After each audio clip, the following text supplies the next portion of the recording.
Thank you.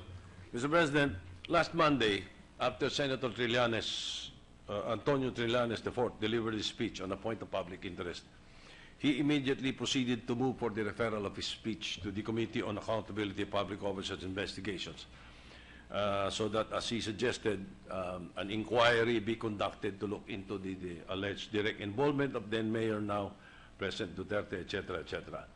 Now, the parliamentary status of the motion is that the body decided to refer the subject speech to the Committee on Rules for further study and review.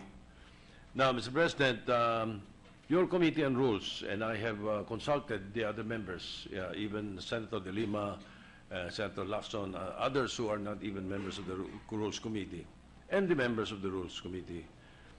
We have decided to refer the subject speech to the Committee on Justice and Human Rights. The speech was mainly focused, although not solely, on the establishment of the reliability and truthfulness of the testimonies made by witness Mr. Edgar Matubato during the extrajudicial killings and Davao Death Squad hearing of the Committee on Justice and Human Rights.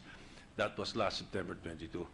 So while we respect the right of any senator to take the floor and propound on an issue of grave national concern, such as what Senator Trillanes did, the committee believes that the plenary is not the right forum to raise the issues delivered last Monday, but instead in the ongoing series of committee hearings in the Justice Committee from which the proponents' negating statements originated. So, without belaboring the point, Mr. President, further belaboring the point, may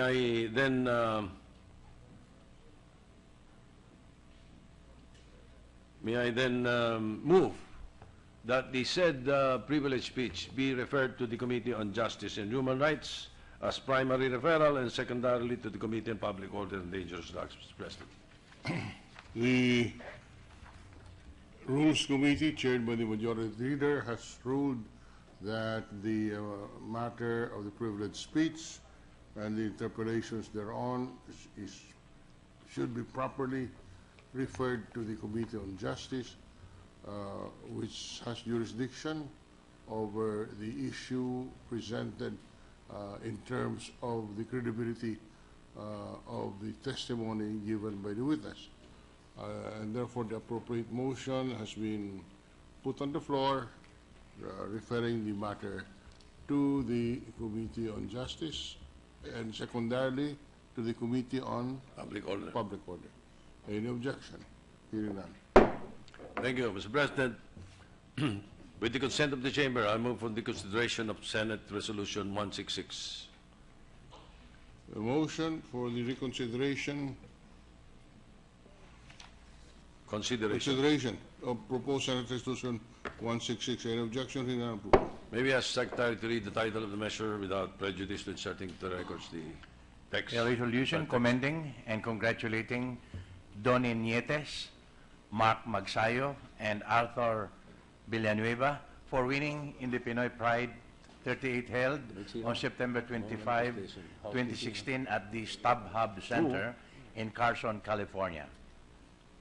Mr. President, Senator Manny Pacquiao has requested to submit his sponsorship, insert into the records his sponsorship speech for the resolution.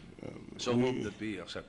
The Chair has no objection to the motion of the Majority Leader, but as we recall, in the past Congress, the Majority Leader has imposed the rule that whoever would want a resolution to be sponsored on the floor, at the very least, the author must be present. Yes, thank you for reminding me, Mr. President. Senator Pacquiao was here a while ago. Maybe ask Sergeant at Arms if Senator Pacquiao is still in the building or still here. If he's not in the plenary hall and he's not in the lounge, I withdraw my motion, Mr. President. Motion is withdrawn. Thank you, Mr. President. Pursuant to Section 20, Republic Act 9520, or the Philippine Cooperative Code, Section 45 of Republic Act 9502, or the Universally Accessible, Cheaper, and Quality Medicines Act. I'd like to manifest the following members for the Senate to the Joint Congressional Oversight Committee on Cooperatives. These are for the majority, Senator Juan Miguel Zubiri, Chairman, Senators Hontiveros, Gordon, and Villanueva, members, and Senator Escudero for the minority, Mr. President. So moved.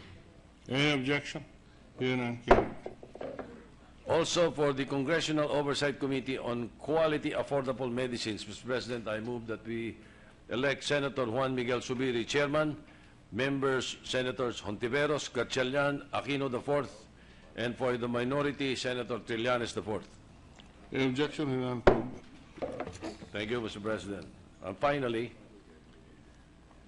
pursuant to Section 91 of Republic Act 9497, otherwise known as the Civil Aviation Authority Act, the following members of the Senate, I move that we manifest the members, Congressional Oversight Committee on Civil Aviation Authority of the Philippines, for the majority, Senators Grace Poe as Chairman, Senators Sotto, Aquino IV, and Lacson as members, and for the minority, Senator Escudero. So move, Mr. President.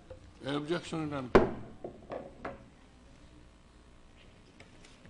Mr. President, I move that we adjourn the session until 3 o'clock in the afternoon of Monday, October 3, 2016. Session is adjourned until October 3, 3 o'clock in the afternoon.